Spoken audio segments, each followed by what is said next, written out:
flip front or not to flip front? That's a common question we get.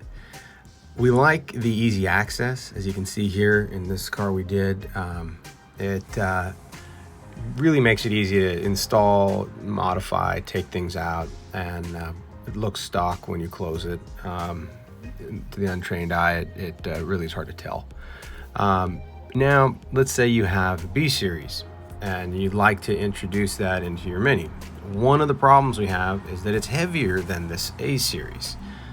The B series puts on about 60 pounds in the end over the 1275.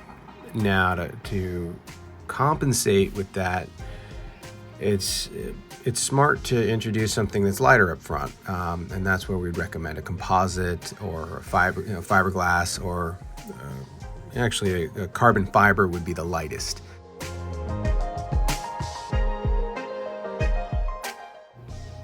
We have a single carbon fiber front end as well as the carbon fiber roof available if you're considering doing a B16 swap and would like to lighten up the front of your car. It's available on our website at supercoopers.com under the for sale section. So click away.